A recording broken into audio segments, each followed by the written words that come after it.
증가하는 관계를 비례관계라고 하고요. 이런 비례관계는 이렇게 비례 그래프로 나타낼 수가 있습니다. 자, 그럼 그래프 모양이 이런 것만 있는 것은 또 아니죠. 우리 반비례관계 그래프 한번 그려볼까요?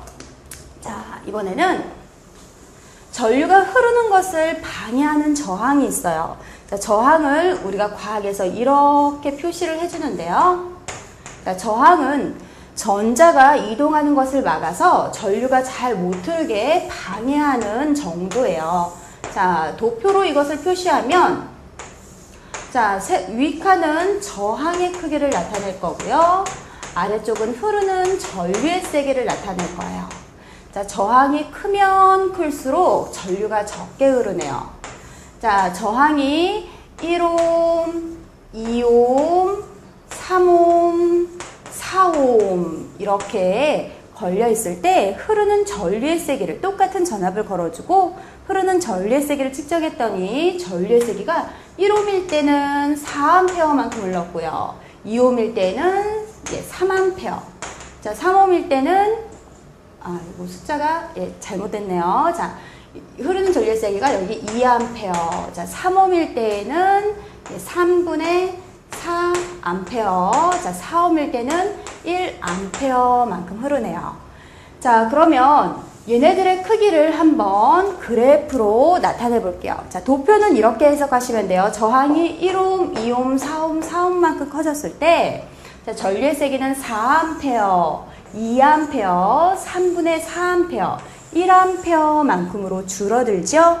자, 이 관계를 그래프로 한번 나타내 볼게요. 자,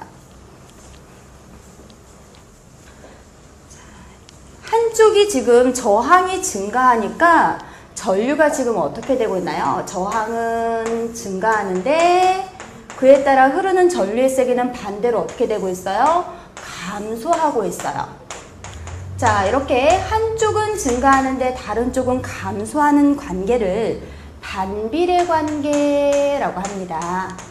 자, 이 반비례 관계는 그래프로 어떻게 표시하는지 한번 볼게요. 자, 그래프 보실 때 어떻게 보시라고요? 가로축이 어떤 값이 오는지 저는 가로축에 저항을 쓸게요. 자, 세로축의 저항에 따라서 흐르는 전류의 세기가 어떻게 흐르는지 세로축의 전류값을 쓸게요. 자, 저항이 1옴, 2옴, 3옴, 4옴만큼 이렇게 증가할 때 자, 흐르는 전류의 세기는 1옴일 때에는 4A가 흘렀어요. 자, 여기다가 점을 찍으시고요. 자, 2옴일 때에는 전류의 세기가 반으로 확 줄어드네요. 자, 그 다음에 3옴일 때에는 3분의 4. 자, 1보다 조금 큰 수이죠? 자, 1이 3분의 3이니까 1보다 조금 큰 수네요. 자, 여기에다가 점을 찍어주시고요. 3분의 4. 여기는 2A였고요. 자, 4옴일 때에는 1A만큼 전류가 흐르죠? 자, 여기다가 점을 찍어주시면 돼요. 자, 그 다음에 이걸 매끄럽게 선으로 연결시켜주면 되는데요. 자, 이런 그래프가 나와요. 자, 그래서 저항이 클 때에는 전류가 조금 흐르고요. 저항이 작을 때에는 전류가 많이 흐르는 그래프가 만들어졌죠? 자, 이렇게 한쪽이 증가하면 다른 한쪽은 감소하는 관계를 반비례 관계라고 하고요. 이렇게 생긴 그래프를 반비례 그래프라고 합니다. 자, 이 그래프를 해석하시는 것도 똑같습니다. 모든 그래프는 가로축의 값에 따른 저항의 크기에 따른 세로축의 값, 흐르는 전류의 세기의 값으로 나타내주면 돼요.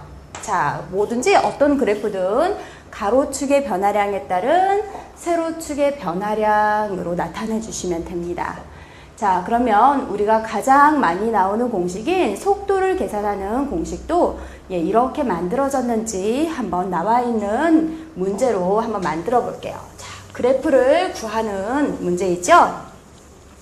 자, 시간이 지남에 따라서 물체가 일정한 속도로 움직이고 있을 때, 자, 이 속도를 계산하는 그래프로 나타내는 문제예요.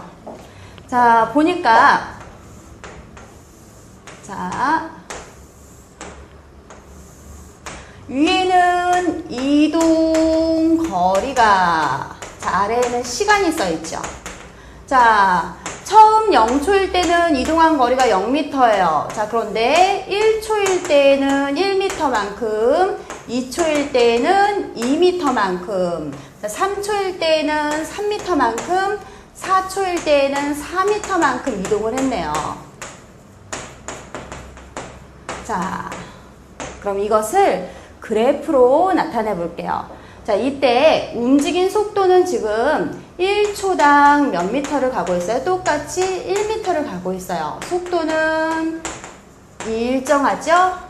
자, 여러분들이 속도는 1초 동안 이동한 거리로서 공식을 기본서에서 배우실 거예요. 속도는 시간분의 이동한 거리죠? 자, 둘의 관계 한번 볼게요. 시간이 1초, 2초, 3초, 4초 이렇게 증가하니까 이동하는 거리도 1m, 2m, 3m, 4m 이렇게 증가하네요. 자, 둘 사이의 관계 한번 그래프로 그려볼까요? 자, 시간에 따라서 이동한 거리가 어떻게 변하는지 그려보실 수 있겠죠? 자, 시간이 1초, 2초, 3초, 4초 흐르고 있습니다. 이동하는 거리가 0m, 1m, 2m, 3m, 4m 이렇게 증가하네요. 예, 제가 숫자를 잘못 표시했죠? 예, 여기 0, 1m, 2m, 3m, 4m 이렇게 표시해야 되죠? 자, 시간이 0초일 때는 처음 출발 원점에서 출발을 해요. 자, 그런데 1초 후에 이동한 거리가 어디죠? 예, 점을 찍어주세요. 자, 2초 후에 이동한 거리가 어디예요? 2m만큼 움직였죠? 예, 점을 찍어주세요. 자, 3초 후에 이동한 거리 어디예요? 예, 3m죠? 점을 찍어주시고요. 자, 4초 후에 이동한 거리 4m죠? 점을 찍어주세요. 이렇게 연결해 주시면 돼요.